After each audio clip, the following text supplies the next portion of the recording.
Hi, everyone. Thanks for coming tonight. I am Debbie Schwartz, founder of Road to College and the Paying for College 101 Facebook group. And I am here tonight with Kelly Frindell. She's the founder of In-House Test Prep. And we have a great topic tonight about the PSAT scores and what they mean, and particularly how they relate to your student getting scholarships. So let me just, says to everyone, someone says they don't have any sound. Can somebody else tell me if they can hear? Oh, I guess maybe. I can hear just fine. Okay, Yeah, thank I'm you. fine. Thank you. Okay, so sorry, Danielle, but it might be on your end if you want to check your volume. Let me just do a tiny bit of housekeeping. I'm gonna spotlight Kelly and I will spotlight myself. And let me just remind everybody, these are actually officially Zoom meetings. They're not webinars, which we do that because just a little bit nicer so that people can talk like you just did talk. And that if you want to put your video on, it's nice to see people's faces. But anyhow, just want to remind you that because if you don't have anything to say, if you can keep yourself muted, it's just better for all of us. And this is recorded and we send out a link tomorrow. And I am going to stream this to Facebook. And while I'm doing that, Kelly, if you could just introduce yourself and give a little background on who you are, how long you've been doing test prep, and then we'll get started with your slides. Sure. Yeah. And thank you so much for having me here. I really appreciate it. And I'm very excited to talk about this topic because it is something I get asked about quite a lot. And I'm Dr. Kelly Frindell, and I've been teaching test prep for about 22 years. And the way that I actually got into it was when I was a senior in college. I studied for the GRE, which is like the SAT for grad school. And I learned 1,040 vocabulary words at the time. And when I was done with the test, I thought, I should use Sorry. Followed by pound. Go ahead. So after I got done with that test, I thought, I should do something useful with these 1,040 vocabulary words I just learned for this test. And at the time, I got hired by the Princeton Review, which is one of the major test prep companies, and learned SAT prep from them. And then I went off to grad school and kept teaching test prep. And when I was done, I moved back to Texas and ended up setting up my own business. I was based out of Austin, Texas, and was all in person up until just before the pandemic. And right before the pandemic, I decided that I wanted to take my business online so I could travel and work with students all over the country. And since that time, I have actually been online, and I do have students all over the US and several in different countries around the world. And I really enjoy working with students from everywhere, which is really great. I didn't mention maybe that Kelly, and it doesn't matter, as she's saying, she works with people remotely. She's live streaming she lives in Hawaii. So yes, which was an unexpected side effect of the pandemic. And so it is about 3:30 at my house, and it is storming here today, and I don't anticipate any problems, but if I disappear momentarily, it's probably because power went out, and I will be right back in a moment, but I don't expect that to happen. Just a heads up in case it does. And today we're going to be talking about the PSAT. And the reason that I wanted to talk about this topic with all of you is because there is a lot of confusion about it, what it is and what it means, and how it might be useful for students, both in terms of scholarships and for admission, but also just for test prep in general. And so some of the things we're going to cover today, we'll talk a little bit about how to interpret the scores and what they mean, and what national merit means, and then also how to use this information moving forward. And this information mostly is aimed at students who are sophomores and juniors, but if your child is a little bit younger, it's also useful as well because you can use it to start planning for years coming up in the future as well. And you know what, Kelly, while you bring up your slides, if people can share in the chat what year their student is in high school. Again, my guess is that a lot of people here tonight have juniors and sophomores, but just if you want to share with us, that would be nice to know. And also where you're watching from.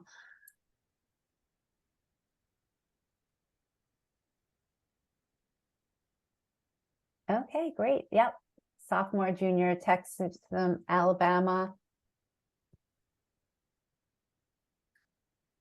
And we assume that most people, if your student is a junior, have gotten their PSAT scores back. But if you haven't, let us know too, because Kelly had responded to a few people in the Facebook group who had said they hadn't gotten their scores yet.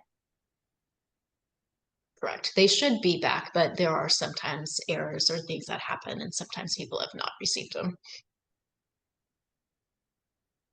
And one last thing, Kelly, before you get started, everybody, you can put comments and questions in the chat. I'm going to be monitoring the chat as Kelly talks through her slides. And you know, if it's an appropriate question, I'll probably interrupt Kelly. So we'll do a combination of asking some questions as we go through the conversation, and anything we don't get to, we'll circle back at the end. Yeah. Okay. Are we ready? Yep. Yep. Go ahead. Okay, so we're going to be talking about the inside scoop on the PSAT and how it impacts college scholarships, and then also some of the other things that I mentioned earlier. And as I mentioned before, a lot of times people will come up to me and they'll say, okay, does the PSAT actually matter? And the thing is, that is somewhat of a complicated answer, as are most things in life. For some people it does, for some people it matters less, but there are important things that you can get out of the PSAT. And there's typically two groups of students who take it. Generally, juniors definitely take it. In a lot of schools, sophomores have started to take it as well.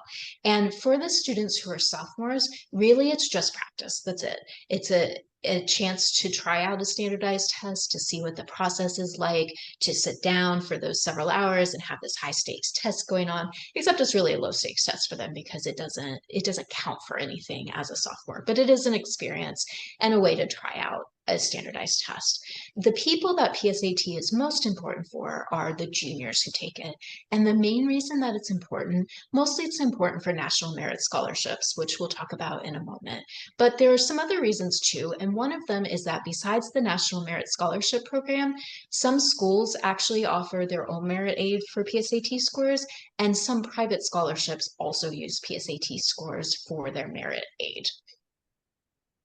And you should have received your child's scores back. They were released either on November 6th or November 16th, depending on when they took the test. And as Debbie mentioned, sometimes people have not gotten their scores back. And if you have not received your child's score yet, I would call the College Board. You can Google their phone number and just call them and see what's going on. And there could be a variety of things happening. Sometimes people's email addresses have just not matched up with what they registered with, or there's a typo, or occasionally there is actually a problem with the score or the test or something. So if you've not received it, call them and see what's going on.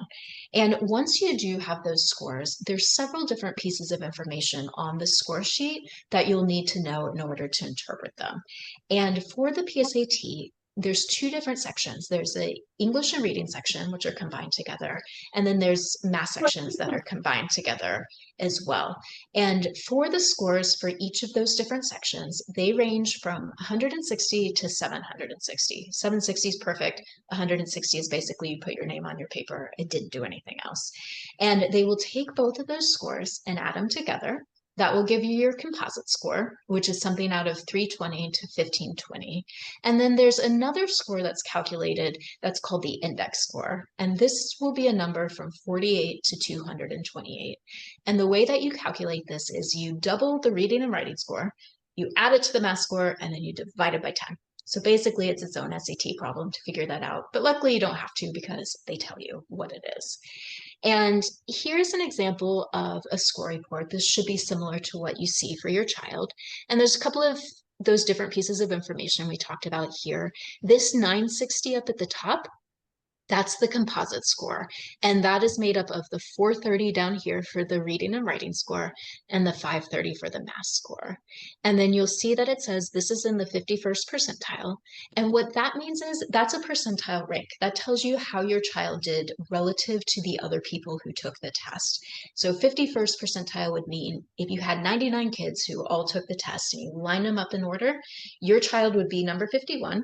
there'd be 50 people who scored below them, and there would be 48 people who scored above them, because percentile ranks go to 99th percentile. And it's important not to mix that up with percent. It doesn't mean you got 51% of the questions right. It just means you ranked 51st. So ranking rather than how many you got right. And then this particular page does not show the index score, but you could calculate the index score by doubling this one, adding that one, and then dividing by 10. It should be reported, though, in your results on another page. So And Kelly, sorry. yeah, Go ahead. There was a question, not so much about the score, but somebody is asking that their student is homeschooled and they're skipping 11th grade. How can they take the PSAT? So there are some alternative entry methods for the National Merit Competition that sometimes can, there are provisions for homeschool students. And so sometimes homeschool students can actually take it at a local school.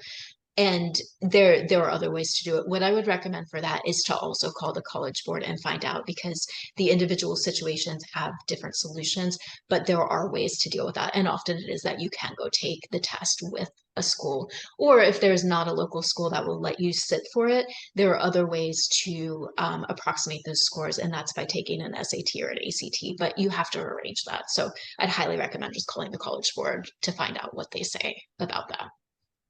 And I don't think you have this in your slides anywhere, but the PSAT 10, is it used for anything other than just like, how well you do on that particular test?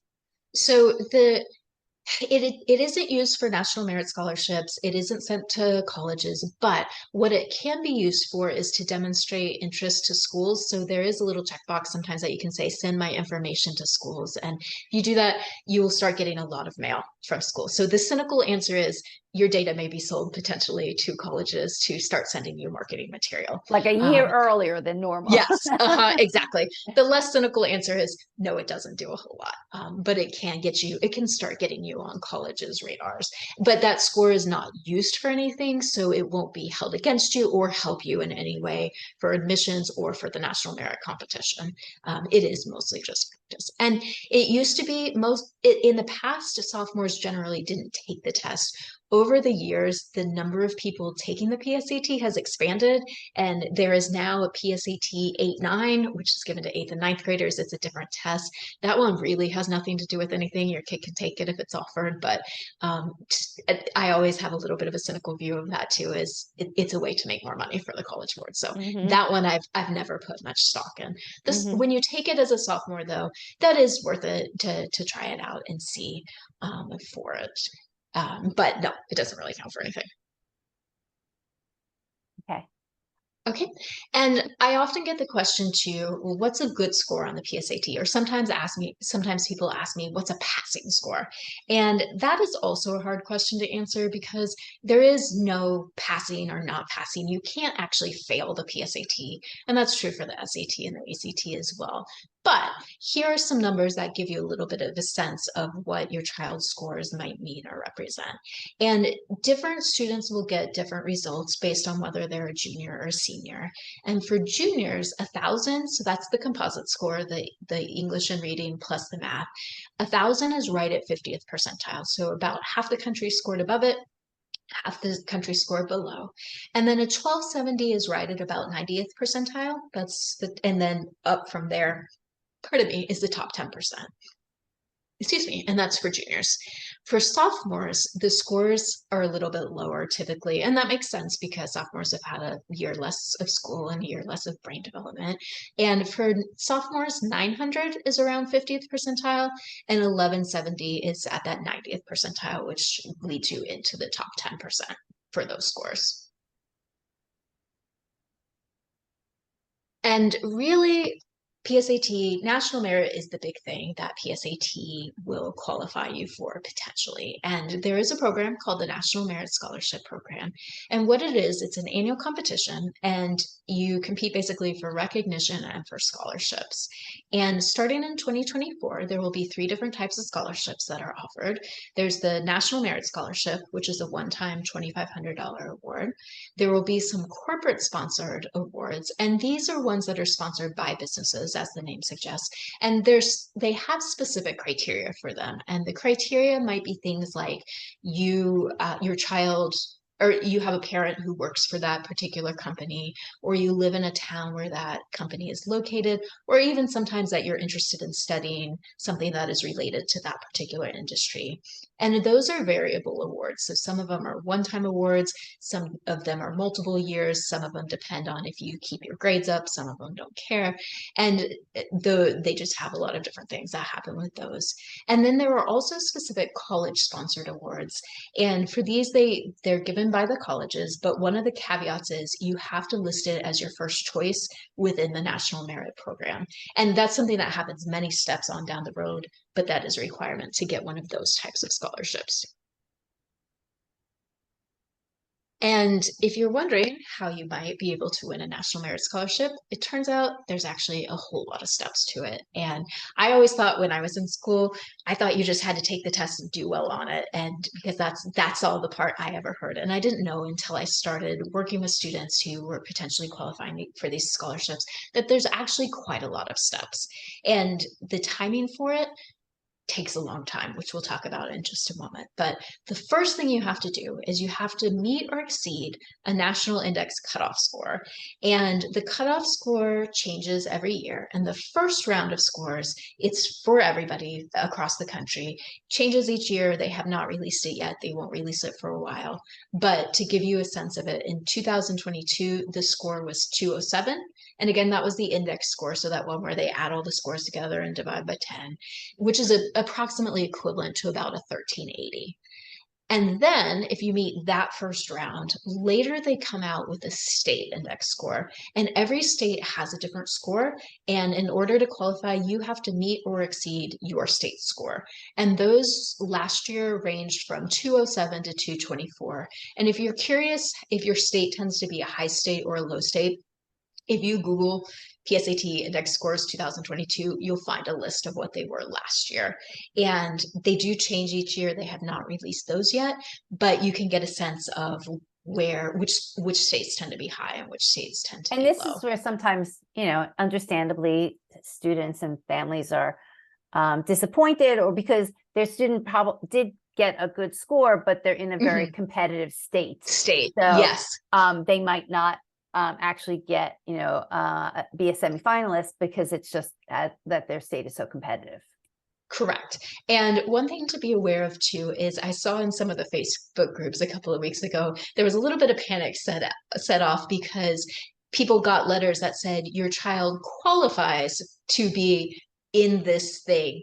And what it really meant was that your child is an American citizen, they took the test, and they're in 11th grade. That's all it meant. And a lot of people took that to mean their child had qualified for National Merit Scholarship, but all it meant is they were qualified to be considered to be in the competition, not that they had actually met the score. And I saw a lot of confusion about that. So if you did receive that letter, all it means is your child is an American citizen and took the test and is a junior, because the rest of the information won't come out for quite some time.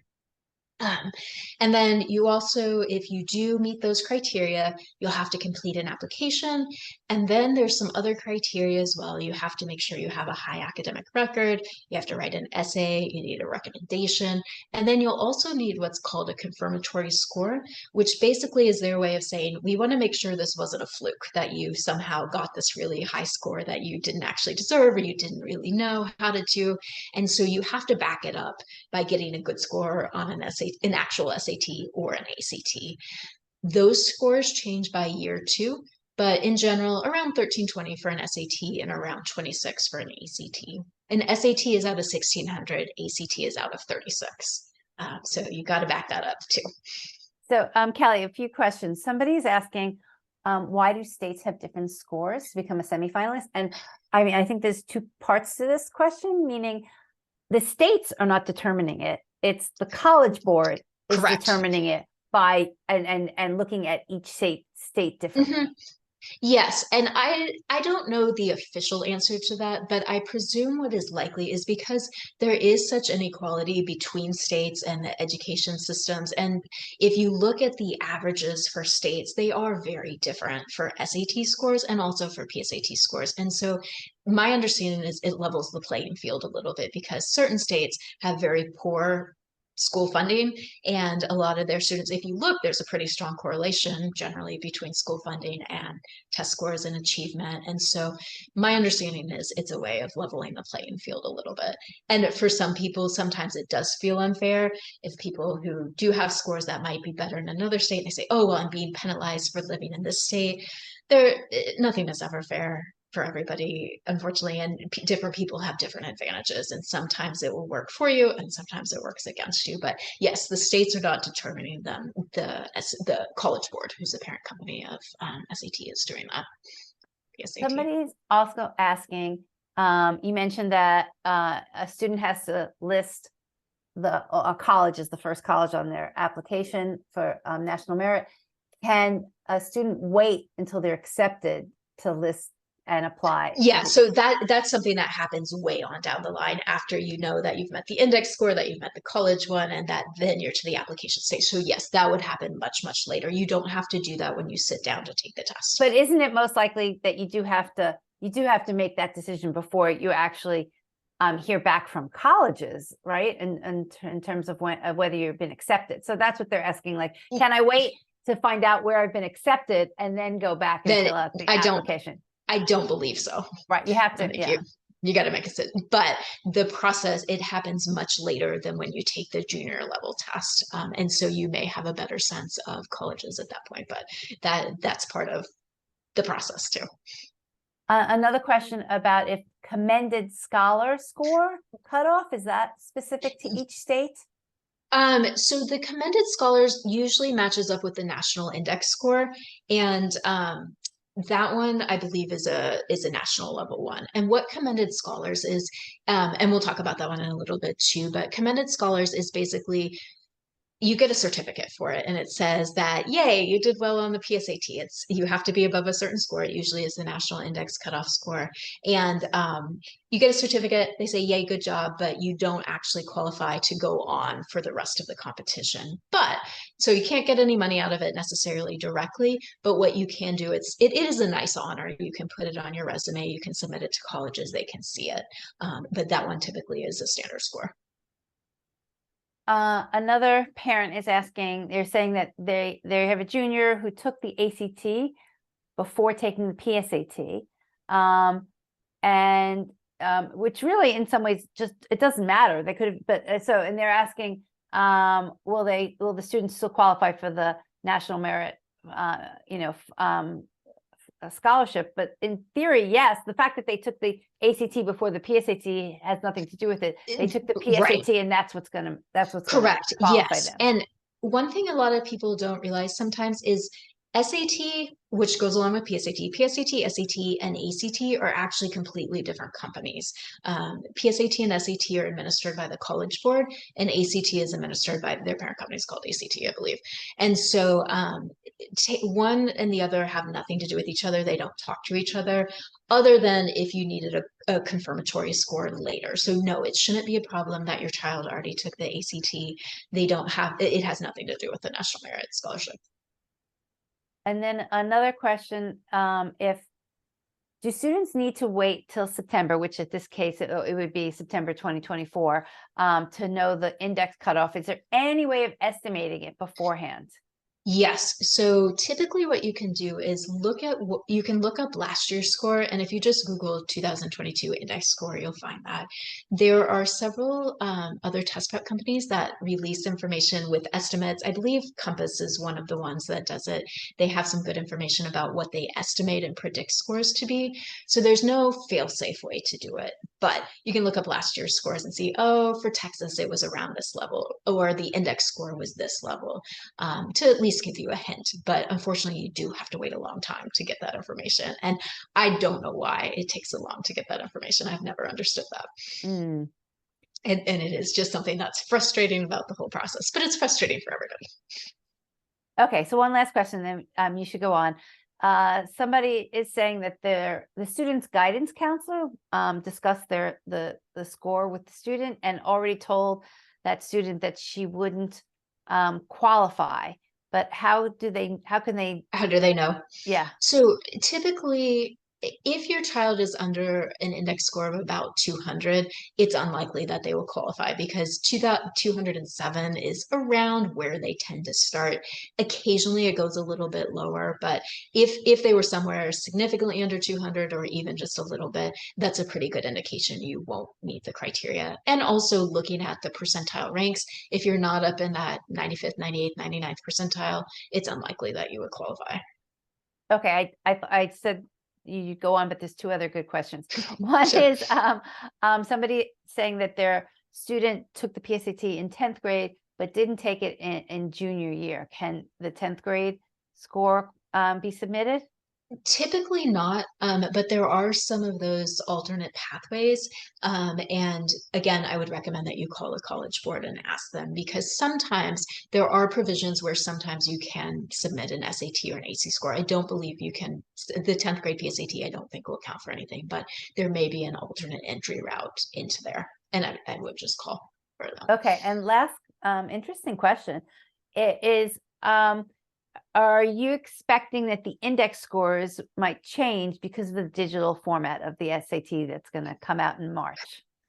So that is also a very complicated question. None of us are really totally sure what's going to happen with the scores. And I've talked about this with a lot of other test prep people and have seen. And what College Board has said is that the digital test and the paper and pencil test are going to have concordance with each other, which basically means a score on the paper test is going to be equivalent to the score on the digital test. That is the official word right now. Whether that actually turns out to be the case or not, I don't know. And I don't think anybody knows. And so based on that, at the moment, it sounds like they don't expect that the index scores and things will change very much, but they also just got the first round of data from because the PSAT given this year was the new digital version. So a little bit of an experiment, for everybody, and it's going to take some time to analyze that data, and it's going to take a while to see some trends because there's going to need to be several years of it. And so a college board would probably say no at the moment, that things are going to stay pretty much the same. I don't totally know that's the case. We'll have to see. Okay, sounds good. There are more questions, but I think you should move on and okay, yeah, I'll and we keep can asking definitely later. come back. Yeah. All right, great. And so here's a little bit of sense of how many people take the PSAT and who ends up receiving scholarships. And about 1.3 million students take the test each year. And out of those students, about 50,000 will be identified as high scorers. And that's usually where that national index score comes in. And then 34 of those thousand will become commended scholars. And the commended scholars, as we mentioned before, is basically you get a certificate that says, yeah, good job. But you can list it in different places. But then that's where those people exit the competition. 16,000 will become semifinalists, and they do have to meet the state criteria for their index score. And then at that point is when all of the application has to happen. They need to do all their other things. 15,000 of those will become finalists, and then around 8,000 will receive the actual National Merit Scholarship, which is $2,500. And so it's a pretty small number. And sometimes people are like, well, what's the point? It's not very many people. It's not a very big scholarship. It's a one-time thing. Like, why should we bother? But the other part of this is, besides straight national merit from the national merit competition itself, a lot of schools also offer their own money for national merit. And before we talk about that, let me just tell you about the timeline and we'll come back to it. And it is a really long process. So for kids who are juniors this year, who will be class of 25, they just took the test in October. That just happened. Scores just came out this month. And then it will be a full year until the semifinalists are notified. And that's when all the information about the scores come out, the index scores and stuff. And then it won't be until February of senior year when the finalists are notified. And then May of senior year is when the winners are announced. So that isn't a year and a half from now. It's a long time. And so just know if your child's a junior this year and you're wanting to do this process, settle in. It will take a while for everything to happen. And so then back to what I was going to tell you a moment ago, there are a lot of schools that also have their own school-based national merit scholarships. And unfortunately, a lot of schools have stopped doing it or they have reduced their awards. In the past, like when I applied for school, which was in the 90s, national merit scholarships were a big deal at a lot of schools, and there were a lot of schools that offered full rides or offered full tuition. Some of those schools have dropped some of those scholarships, but there's definitely schools out there that still do. And when I was doing some research about this, there's at least 22 schools I ran across who offer full rides. There's at least 20 some that offer full tuition, and then some also offer one-time awards, and this could be anywhere from $500 to tens of thousands of dollars, and it really just depends. But if there's a school you're interested in, you can Google that as well. Just Google the school's name and National Merit Award, and you can see if they offer any money for it. And some schools have actually gone to offering no awards. I know that the University of Texas at Austin, which my business was based out of Austin, so I know a lot of students who go there. About 10 years ago, they just stopped offering awards altogether. They withdrew from the National Merit Program. You can't get money from National Merit for them. You can't get money from them at all, because they're just like, yep, that's not our priority. So there, do check to see, because there are some really good deals still out there, and that can make a significant difference for people, and that might help provide some incentive if you're trying to decide if it's something you want to shoot for, if you might be qualified, or be close to qualifying. Well, so that's an interesting kind of issue. Do students actually prep for the PSAT? And if so, like, who would you recommend? Yes, that's actually what I was going to talk about next. Yeah, and that is a really good question, because separate from test scores and money and scholarships and applications and admissions, there are actually other good things that the PSAT score can help you with. And it can help you, in fact, with the rest of the test prep process. And test prep and taking tests has gotten really confusing in the last few years with all of the schools going test optional or test blind. And a lot of times people just really don't understand what those terms mean, or really what the schools mean, because sometimes there isn't a lot of transparency. Some of the schools that say they're test optional are kind of like wink, wink, nudge, nudge, test optional. And if you look at the data that's starting to come out, it turns out that, oh, actually, the people who are getting accepted in large numbers are the people who submitted scores and who submitted good scores. And some schools really are test optional and they mean it. And some schools are test blind, like the California schools cannot take tests.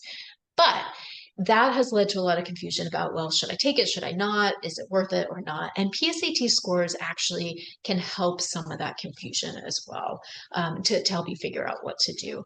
And for the sophomores, typically, I don't recommend that sophomores spend all that much time preparing for the test, because it doesn't officially count for anything. There's not a really good reason to spend extensive time on it. Sometimes I have students who come to me and they're like, well, I want to make sure I know what I'm walking into. I want to know some basic strategies. And I think that's always fine, but probably I wouldn't spend a lot of time studying for that one.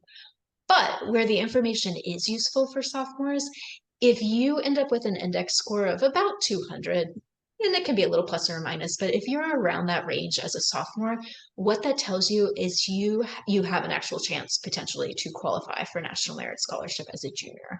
And if you are in that range, I would say it is 100% worth it to plan to study for the junior level test, or when you take it your junior year. Because there is an option that you might qualify. And typically, if you're going to prepare for that test, which is usually offered in October, I usually recommend either late spring or early summer after your sophomore year to start preparing for it. That gives you enough time to really work on things and do it. And the good news about preparing for the PSAT and the SAT are very, very similar to each other. And so preparing for one will generally prepare you for the other as well. So it's not wasted time or lost time to study for this test, because it will get you ready for the other one as well. And then yeah, go ahead. No, there's a question about if your sophomore or junior were going to study for the PSAT, what material do they use? Is there actually like material out there that's specific to the PSAT, or would they just kind of prep with SAT material? Yeah, and we'll get to that in a moment. Okay. That's one of my slides coming up, and that's a great question too, for sure. Anything else on that one? No, go ahead. No. Okay. And then for juniors, if your score is around that, if your index score is around that 207-ish range, which we know is kind of where the index score tends to be for the national level, you do want to make sure that you're going to plan to take the SAT or the ACT at some point to make sure you have that confirming score that we talked about earlier. And in that case, if you have not begun prep, I would recommend that you start pretty soon. And even separate from national merit, if you scored that high, you should take the SAT or ACT because you will score well on those two. And there's a good chance those scores will help you with your application or potentially with other scholarship money as well. Because separate from national merit, there's all kinds of other merit money that are based on test scores. And typically students have up until about September, maybe early October of their senior year to be finished with their testing, because then applications start being due, just regular college applications. But I highly recommend if you can get your testing done either by the end of junior year or by the end of the summer before senior year, that is really the way to go, because once senior year starts, things get really, really hectic, and you've got school, you've got applications, you've got college visits, you've got all your extracurriculars, and trying to cram all of that into September and October gets really stressful. So if you're a junior, you haven't started your test prep yet, now is the time to start. Try to get it done in the next 6 months or so, just so you don't have to mess with it later. Although theoretically you have maybe up to about September or so. And then the other information that these scores can provide is if your scores are low, and I generally consider under 1,000 is where you might start thinking about, okay, what is this information telling me? If you know that you do need to take a test for the schools that you're looking at, this is a sign that probably you might want to get some help to raise your scores, because it's going to be difficult to raise them on your own.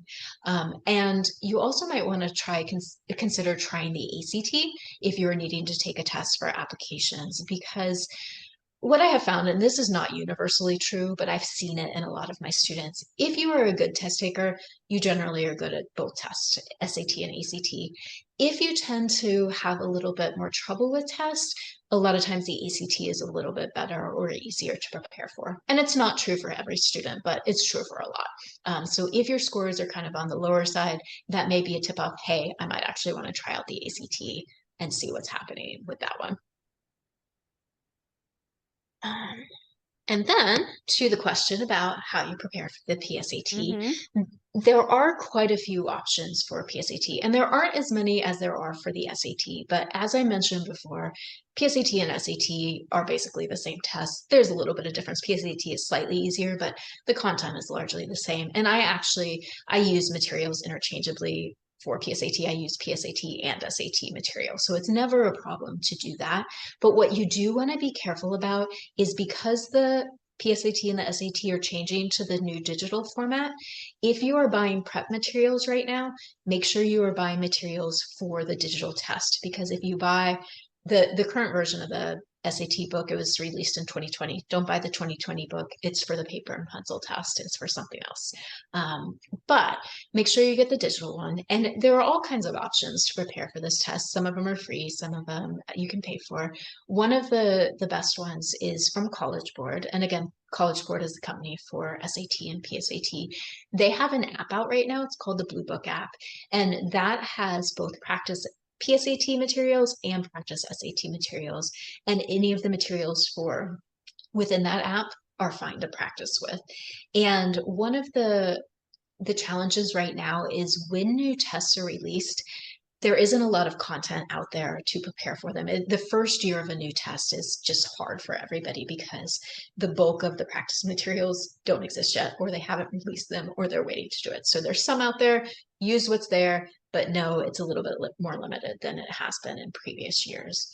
You can also use Khan Academy, which is online, and they partner with College Board, and they have all kinds of free materials to work through, and you can self-pace and work through different topics. I always like that one. Group classes are also an option, and the group classes often are offered by the kind of big box tutoring companies like Princeton Review or Kaplan. There also might be some local tutoring groups or companies in your town that you might be able to do classes with. And classes have pluses and minuses to them. When I used to work for Princeton Review a long time ago, when we were taught to teach the classes, we were taught to teach them right down the middle, which meant basically kind of for the middle level scores. And what I found is that the really bright kids were bored because they already knew the material. The kids who were struggling a little bit more with the test were lost and they were bored. And the middle scoring kids were also bored because it's sometimes kind of boring to sit through 2 to 3 hours of test prep multiple times a week. But there are some students who really do well in those group classes. It's also sometimes a cheaper option because you're not doing it individually, and sometimes it can be more convenient. And group classes are offered in person. They're also offered online. And if you are looking for a group class for your child, just make sure you're really being honest with yourself about how your child learns, because a lot of times parents will sign their kids up for group classes online and nothing gets done. Their kid isn't paying attention, or they're on their phone, or they're on YouTube or whatever. And if you know your kid's not going to respond well to that environment, you might want to pick a different option. But they are definitely good options for some kids. There's also the option for private tutoring, and that's what I do.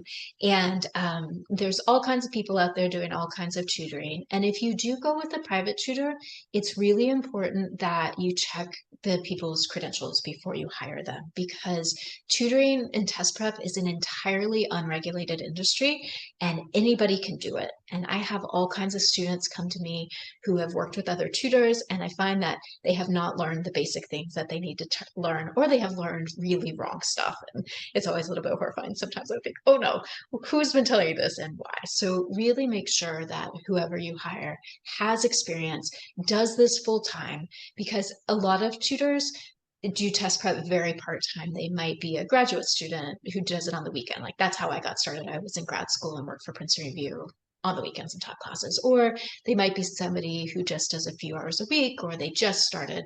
So always check out the background.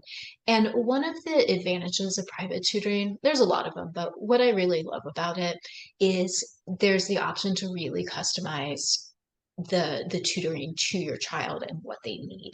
And for me, I know that the early sessions for me, we do the same stuff. I do the same stuff with all students at the very beginning, because there's certain things that everybody needs to know. You need to know basic strategies. You need to know how the test is set up, how to approach different types of questions. But then I'm really free to just customize for whatever the student needs. And there's always a balance between working on the things that students are weaker at and improving those scores, but also working on the skills where you're likely to get points back more quickly. And that's where a tutor can really help, is because some stuff is way easier to improve quickly than other stuff is. And that's something that students often don't know on their own. And there's no reason that they would know it. And a really good private tutor can say, hey, actually, don't spend your time on this, spend your time on this, because these are the high yield questions. And I know based on your level, these are the ones you're likely to get right. Don't waste your time over there.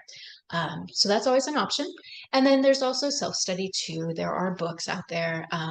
And there are some students who are good self-studiers. I happened to be one of those when I was a kid, and when I took the GRE, I love studying and I like tests. So I sat down and did it. But what I know from experience is that if you sit your child down and give them a big giant test prep book, and at the moment the SAT book is 1,300 pages and the ACT book is 1,100 pages. And if you give your kid that book, for most students, what will happen is they may open it once or twice, but then it ends up under the bed or in the closet, or sometimes in their trunk, and they won't look at it. It is very overwhelming to sit down with a 1,300-page book. And like I was mentioning earlier, most students don't know what to spend time on or how to spend time on it. And so some students will be motivated enough to do it and can do it, but it does tend to be pretty challenging. And I will add the caveat to that. It is also challenging if you are wanting to help your child study for it, because I hear all the time about parents and their kids getting into power struggles with each other because the parents like, let's sit down and do SAT prep. And most teenagers do not want to sit with their parents to do it. And it ends up everybody's just angry with each other and unhappy, and then everybody's crying and mad. And you can avoid a lot of that by finding some outside help so that somebody else is not the bad guy, but you don't have to be the person like, you have to do it. Somebody else, and it removes a lot of the emotion from the situation. So Kelly, somebody's asking, like, can you be more specific on what type of credentials that they should be looking for if they're hiring a private tutor? Yeah, and credentials is maybe not quite the word I was looking for because there is no certification particularly for tutoring. But what I meant by that is look at people's background and experience. So you want to see, have they been trained somewhere? So like, did they work for one of the big companies originally? Which you don't always have to do that, but I always look for that too to see if they had some kind of formal training from someone. So like when I worked for Princeton Review, we did a very long training. They taught the curriculum to us, we taught it back to them. I think we had, I don't know, 80 hours of training for it, and then structured things after that. And so look to see where they've worked, look to see how long people have been doing it for, and also ask if they do it part-time or full-time. And then also just some of it is fit too, because not all tutors and not all students are good fits for each other. And so you really want to make sure that that your child and the tutor match well together, that they have similar temperaments, or that you want to make sure your child doesn't feel scared or intimidated or angry or whatever. And for myself, I always meet with students and parents first before we do anything else, because I always want to make sure, hey, let's see that we're going to work well together, because it is a little bit scary to just say, hey, random things. But if you have also listened to people, if you look at their materials online, if you've been to their webinars or their presentations, you can also get a good sense of who the tutor is as a person and whether you think they would match well with your child or not. Okay. Do you want to go on? Sure. And the last thing I wanted to talk about too is what you should do if your score or your child's score is low. And again, low and high are subjective, but if they are kind of in that under 1,000 range, that does give you some information about what might be going on with their academics and with their test scores. And the first thing that I'd always say is just don't panic. Sometimes parents get their scores back, the kids' scores back, and they call me up and they're like, my kid scored in this, but they have a 4.0 at school, and I don't know why they get all A's, and I don't know why they scored this way. And here's what I want to say about that. First of all, sometimes there is a mismatch between people's grades and people's test scores. And I have especially seen that a lot in the last few years, because there is a lot of data and evidence coming out right now that grades don't mean a whole lot right now because of grade inflation, because of COVID policies, because of just things that are going on in the schools. And so lots of students right now are getting A's that are not necessarily A students. And sometimes this test is the first indication of, oh, actually, maybe my child doesn't have all of the skills that they really need to have, or they're not actually at the level I thought I was. And that can be hard to hear or hard to think about. But I just view it as information. It tells you, oh, actually, here's something we can intervene on. And one of the things that you can intervene on is making sure that your child has their basic skills down, basic math skills, basic grammar skills, especially. And what I have seen from the last few years, and there's all kinds of data to back this up too, there is a lot of learning loss that has gone on over the last few years. And it's nobody's fault. Things have been chaotic. People were out of school. We had a giant emergency. But what has happened is a lot of kids just don't know their basic math. They can't do fractions, they can't do decimals, they can't do percents, they don't know what a noun is or a verb is. And kids from good schools, kids from schools in districts where they may not have as many resources, I see it across the board. And so a lot of times kids or parents come to me and they say, my kid is a bad test taker. My kid has test anxiety. They can't do it. And when I really start to sit down with them and see what's going on, it's not that they're a bad test taker. It's not that they have test anxiety. It's that they don't have the basic foundation to do well on the test. And of course, that's going to cause anxiety if you're looking at something, you're like, I don't know how to do it. So if your child's scores are lower than you're expecting, what I would recommend is to make sure that they are up to date on those skills. And sometimes hiring a tutor to help with those things, whether it's test prep or not, that can be an important way to start building up skills, because the way that I view it is school never gets any easier. It is going to continue to get harder from here on out. And if your child is struggling right now, and sometimes this is the first indication that they are having some problems, my idea is always fix it now before it gets harder, because they'll have to do it at some point anyway. And then also for anybody, whether your score is low or not, if you're planning to study, it's really important to have a plan for what you're going to do to study and to improve your score. And the first thing that I always recommend for students when they come to me is once they know what tests they're taking, we always pick out a test date, like if they're taking SAT or ACT, or if we know it's the PSAT, that one's always right at the same time, is to actually sign up for a test and have it there so that the students, as they start studying, they actually have some incentive to do it. Because what I find is if you have a student and it's fall and they're like, oh, I'm going to take a test in the spring, that's great, but they may try to sit down to study for it, but things always come up. There's a physics test to study for, there's a football game to go to, there's friends' birthday parties, there's sports things, all kinds of things. But if you know in your brain, I have a test in 6 weeks, it changes things a little bit. It provides more of a sense of immediacy and urgency. And even just that, it sounds kind of silly, but it can help people be able to study. And then also having an explicit plan for studying. And what I recommend is pick out a time and a day that you're going to study. Maybe you're going to study Monday, Wednesday, and Friday from 4 to 5 and actually put it in your planner. Have your child put it in their planner or their phone or whatever it is that they use so that they see it and that they're reminded to do it. Because I think for most of us as adults, we know if it's not in your calendar, you're probably not going to do it. So same with kids. And a lot of times they don't have those study skills or those habits yet. And that's something I always find important about test prep anyways, separate from scores, separate from applications, the things that children work on in test prep, skills, studying skills, intrinsic motivation, making a plan, those are all things they need to know anyway. So separate from whatever happens, I always feel like it's not a waste of time because there are other things going on separate from just, did you get a good score on this test? And last thing is, don't go it alone. It's really hard to do this stuff on your own. And especially if you feel overwhelmed about it, go find somebody to help. Teachers can help. There's help online. There's tutors. There's classes. There's other adults. You can go to your parents too. So find help. Don't try to do it by yourself, which is true for most things in life, honestly. Right. Okay, Yeah. lots of great information and lots of good questions that I have in the chat to ask you. Okay, let's start with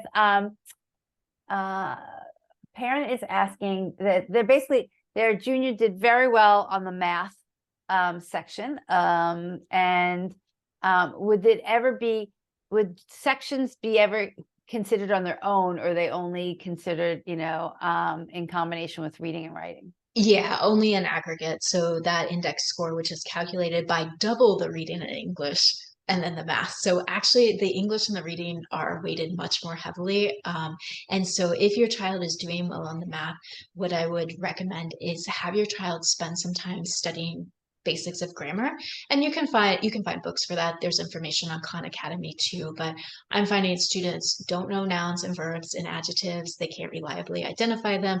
They don't know how to use semicolons or dashes or commas, and all of that is very learnable. That's for the English section.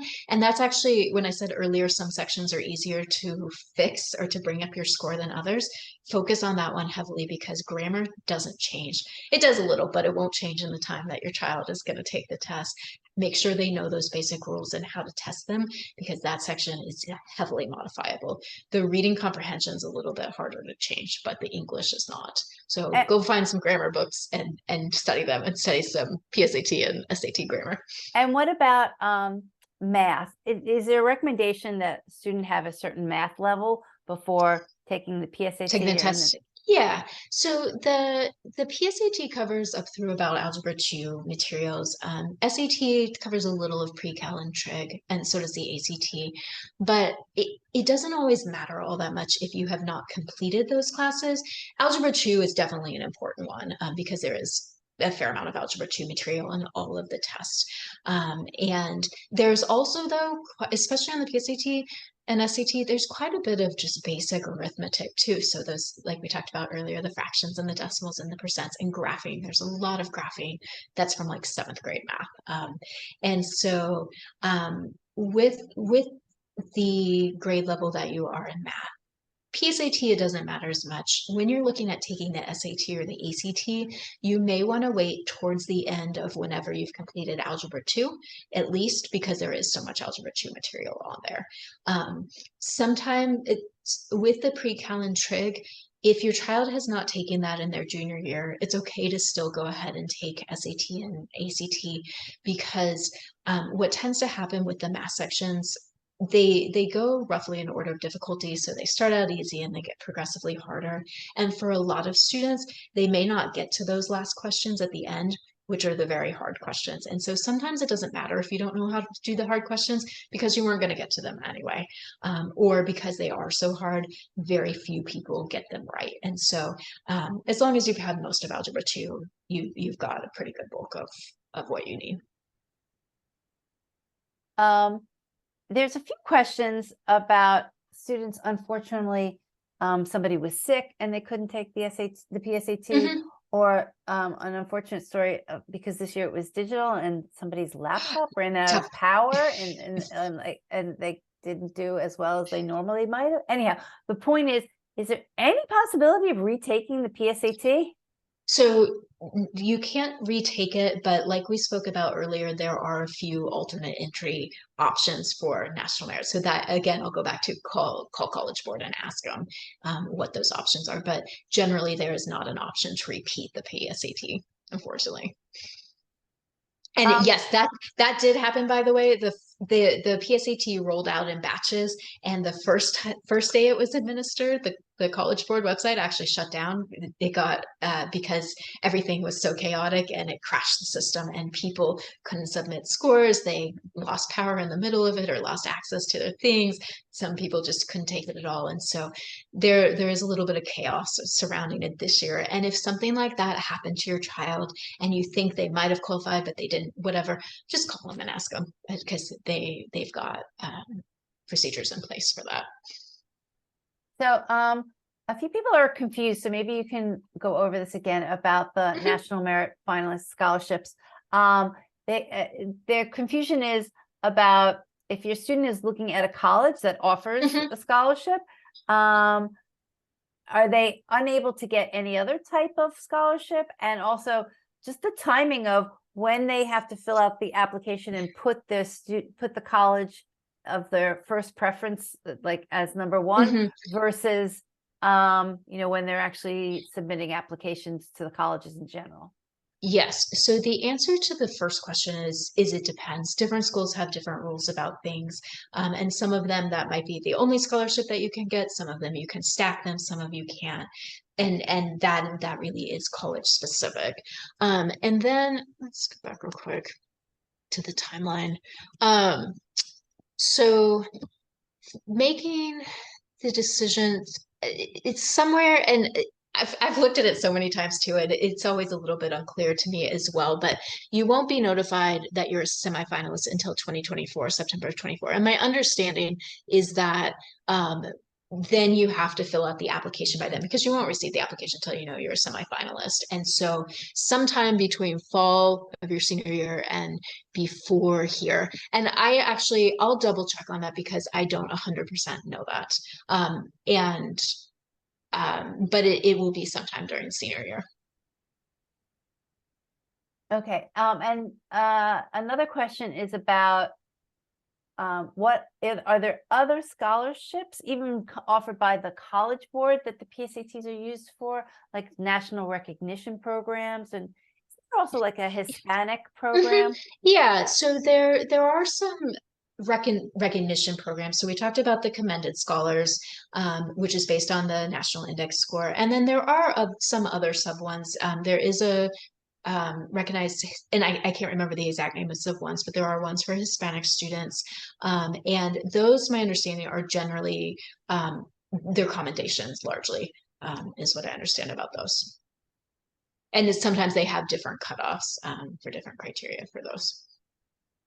Do you know anything about in some school districts, actually, when they offer the PSAT, they pay for it? And other school districts, you actually have to, your student has to opt in and tell them they want to take it. PSAT. Are you seeing that or hearing that a lot more from your students?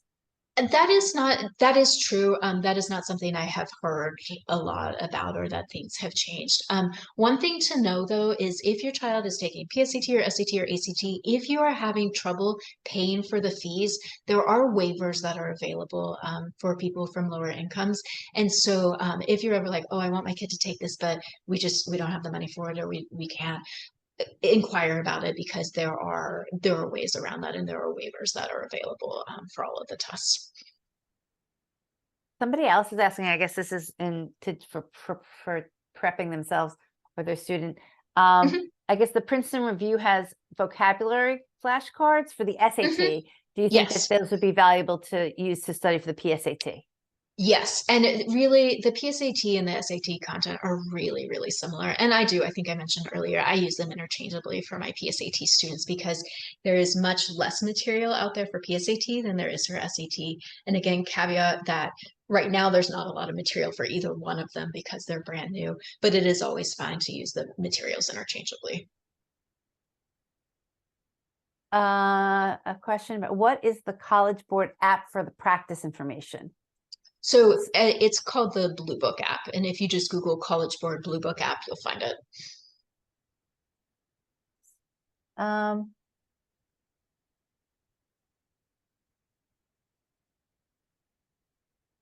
Oh, so if you took the SAT in October of junior year and not the PSAT, can the SAT be used for, the National Merit Scholarship Program?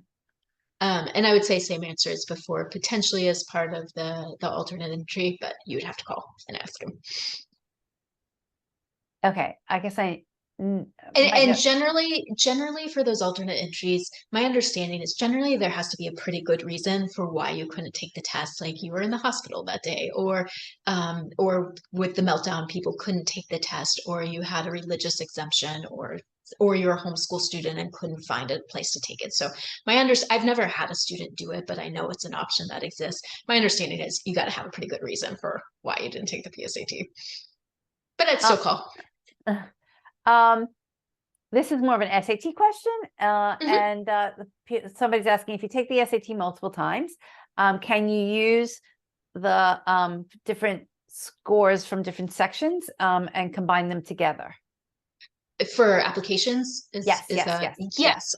So what they're asking about is being able to use like your reading score from an October test and maybe your math score from a math test. And there are some schools that will do that. The term that you're looking for is called super scoring.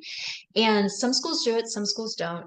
Google's a good way to figure that out too. If you just Google the name of the school and super score, you'll find out if they do. Some schools do it for both tests, for both SAT and ACT. Some of it do it for SAT only, and some schools say no, they won't do it. They will only take whatever you submit them, and they'll just look at your highest composite score. And if it's not on the website, it's actually a great question that your student can ask the admissions rep. Yeah. My experience has been like before the pandemic, when there weren't as many schools that were test optional, this was more of a bigger deal, and schools, some schools would say, no, we won't super score, and then other schools would. I think in this new world, it's not new anymore, but in the world of test optional, that they have become more lenient. So a lot of schools will, super score that they didn't used to, but there might be a few that are holdouts that say that they won't. And the ACT, interestingly, has started to report super scores on the score report. So if you have taken it multiple times, you take it in February and then you take it in April. When you get your April score report, it will say, here's your April scores. And then at the bottom, it shows your super score. So they will, if you did better on a section in February, it will grab your February score and then your April score and then calculate your super score for you, which is new. They just started doing that in the last year or two, which is kind of interesting. But with SAT, what happens if you want to submit more than one score, you have to tell the College Board to submit more than one test date to the colleges. So Kelly, somebody's asking, and we didn't really focus as much on you, but if somebody wants to work with you, are you doing the tutoring, or do you have other people who are on your staff who do the tutoring? Yeah, so it's actually just me and my business. And so I work with all students and I work just one-on-one with students. And part of the reason that I've done this, I've gone back and forth over the years of should I do groups, should I not? But I really love working with students one-on-one because I do see it is a really good way to improve scores, it improves students' confidence, and it's a good way for them too, just to improve their skills as well, both their academic skills, but also their interpersonal skills as well, because it is an interesting experience and kind of new of working one-on-one with something. And because I'm not their parent, I do have the advantage of we don't have those dynamics going on of getting into a power struggle with each other. Somebody's just asking, and for a lot of other people may not even know this, but what's the status of SAT subject tests? Gone. Right. They're out of here. So what they're asking about is for many, many years, there were subject tests for the SAT, and they were things like psychology or Spanish or biology, and really just the individual subjects. And they fell in and out of favor over the years. And they were also called SAT2. So you may have heard that term if you have older kids. The College Board got rid of them a couple of years ago. So nobody has to take them. Here's a good question on the digital PSAT. Is it working the same way? It's called like adaptive as the new digital SAT that's coming. So on the digital PSAT, did depending on how well a student was doing, did the questions get harder? Because it was digital. Yes. So both the PSAT and the SAT, the new digital ones, are what's called section adaptive. And for each of the different types of things, you'll have two English and reading sections. And the English and the reading are just squished into one thing, but there will be two modules. And then you'll also have two math modules. And what will happen is you'll take the English and the reading one, and everybody gets basically the first same module. Everybody has the same questions, and they're a mix of easy and medium and hard questions. If you do well on that section, they will feed you the harder module and you will get harder questions. If you do less well on it, they will feed you the easier questions. And sometimes people are like, oh, well, I'd want to get the easier questions because then I can get them all right. But the scoring, each question is weighted a little bit differently. And there is a little bit of mystery right now about how they haven't released that information. We don't know how they weight the scores, but you do definitely want to get to the harder unit because you can get more points that way. So even if you got the easier one and you got them all right, you likely will not score as high as you did if you got the higher one and missed some of those. So yes, they are section adaptive, but not question adaptive. So there are some tests that as you get one right or not, they go up and down and like this, but this is just within the two modules. Your second one, you will either get the easier one or you'll get the harder one. And that will be for both tests, which is an interesting extra little twist to things. Absolutely. Here's just a little bit of a specific question, but it could apply to other people. Is the English on the SAT different than AP English tests? And any reason why I guess the student was able to do pretty well on the AP, but couldn't do as well on the SAT? Yes, and I actually don't teach AP tests, so I can't 100% answer that question because I'm not as familiar with that material. But sometimes for the English tests that people are taking for AP tests, I know a lot of it for some of the subjects are actually heavily essay based. And so, and there are different versions of the AP English depending on if you're taking literature or whatever. And so I don't fully have an answer for that, but my understanding is a lot of it is essay based, which is a different skill than multiple choice, grammar, reading comprehension. So they just test different things. Somebody is asking, this is also a little bit from the past, but maybe you can clarify it, about the SAT essay, the essay part of it. Also gone. Right. Yes. So both the SAT and the ACT added an optional essay about 10 or 12 years ago, and nobody really cared about it particularly. And I always had people take it just in case schools required it. But at this point, there's only about 10 or 12 schools that require an essay from the ACT, and the SAT dropped it all together last summer. So if you are concerned that you might need to take the ACT essay, you can also Google that. Google colleges that still require ACT essay. You'll find a list of about 12 schools, it's not very many. If your kid isn't applying to one of those ones, you don't have to worry about it on that test either. Okay, and so this is, I think, a good question to kind of end on, but Okay. how much time would you recommend that a student need to prepare for the PSAT and then also the SAT? And so kind of how far in advance should they start and how much, time should they consider And to put against it? a lot of that really is student dependent, and a lot depends on where students are starting out at a baseline score, what their actual abilities are, what their actual motivation is, and how much time they are going to spend, doing it on their own. For the PSAT, if you're planning to take it your junior year and you think you might possibly qualify for national merit, generally end of sophomore year, springish of sophomore year, by the beginning of summer, I would recommend that you start sometime in June. So that gives you several months, like 2 to 3 months. For people who are pretty on top of things, 2 to 3 months is a decent chunk of time to work towards a test. And that's for PSAT and SAT and ACT as well. If your child is struggling with tests a little bit more, or if they need some of that remedial work to catch up on the basic math skills or the basic grammar skills, so 4 to 6 months might be a more realistic time frame, because this stuff just takes a while, and sometimes people are like, I don't want to spend that much time, or I don't want to spend the time or money or energy, but there's a lot of stuff on here. And sometimes people will say too, well, this is just teaching to the test, or you're just learning tricks or things, and this has nothing to do with anything. And yes, there's some tricks that you can use for test prep. That is absolutely true, in learning ways to take a specific test. But as I mentioned earlier, all of the stuff on these tests, it's stuff kids need to know anyway. It's reading, it's writing, it's grammar, it's math. And so spending the time on it, regardless of outcome, I think is never a waste of time, because they need to know it anyhow. So generally 2 to 3 months if you're pretty on top of things. If you need more help, you might want to look more at 4 to 6 months. And some of it too just depends on what your goals are. If you're shooting for a really big score increase, you need to plan that it's going to take more time to do it.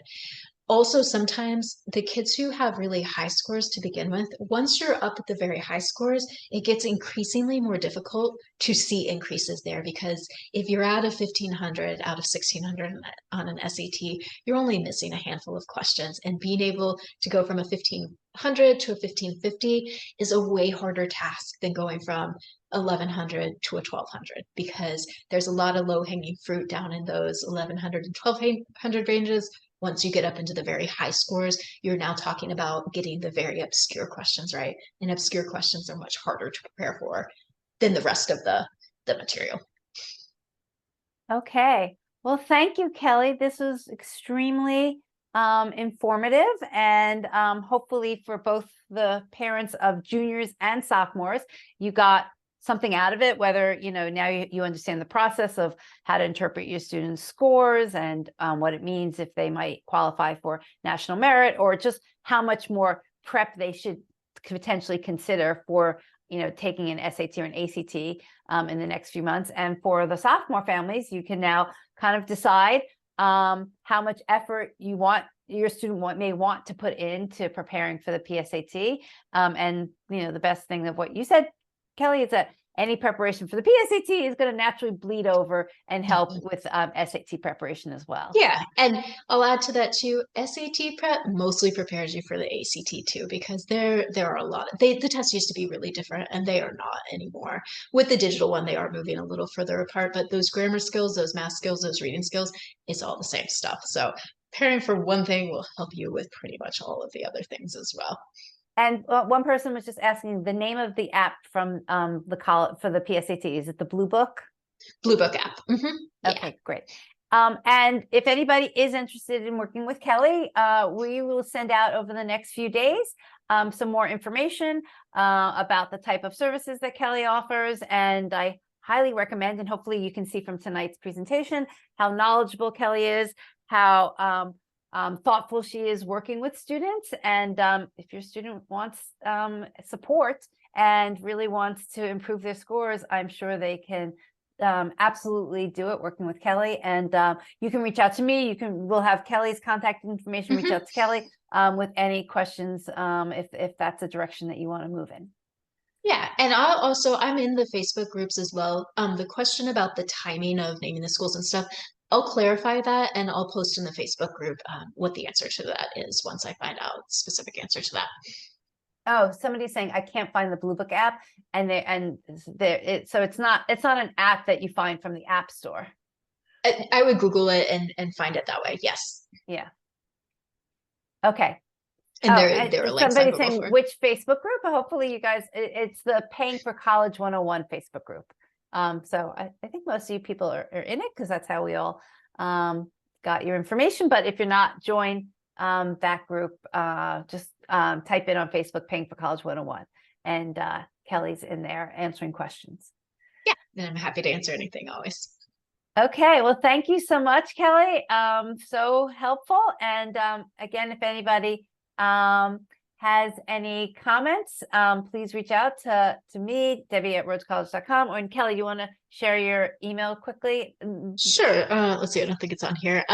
So my website is inhousetestprep.com, and you can find me there. You can also find me at info at info@inhousetestprep.com, all one word. Okay, I'm putting that in the chat right now. And the info at test prep, right? Correct. Mm-hmm. Okay, great. Thank you, everyone. I will see everyone soon. Yeah. Okay, Thanks you take so care. much. Bye. Bye.